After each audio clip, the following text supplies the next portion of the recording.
যখন আমি গ্রাম থেকে আমার বন্ধুর জন্য কেক নিয়ে আসলাম, তখনই দেখতাম কেউ এক বিশাল কেক উপহার দিয়েছে। এটি দেখে আমি হতাশ হলাম, কারণ আমার কাছে কেক ছাড়া অন্য কোনো উপহারই নেই। হা হা হা, এই গ্রামের মেয়েটাকে দেখ, ধাতুর চামচ দিয়ে ক্যাভিয়ার খাচ্ছে। প্রীতি, এই নে, তুই সোডা ক্র্যাকার্সের সাথে খেতে পারিস। দেখ বোকা, এটা এইভাবে খেতে হয়।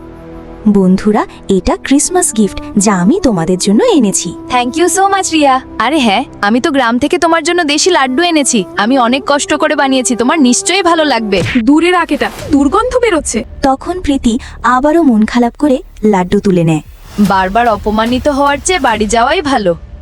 এই প্রীতি, দাঁড়া, তুই আমার জন্য আনা স্পেশাল গিফট দিবি না? তারপর রিয়া আমার সাথে খারাপ ব্যবহার করা সবাইকে একেবারে অপমান করে দেয়। সবাই শোনো, এ আমার বেস্ট ফ্রেন্ড প্রীতি, আর এর সাথে যদি কেউ বাজে ব্যবহার করে তবে তার পরিণতি এমনই হবে। তারপর রিয়া আমার ছোট কেকটা নিয়েই জন্মদিন পালন করে। বন্ধুরা, ভিডিওতে একটি লাইক করে কমেন্টে লিখে দাও তোমার বেস্ট ফ্রেন্ডের নাম।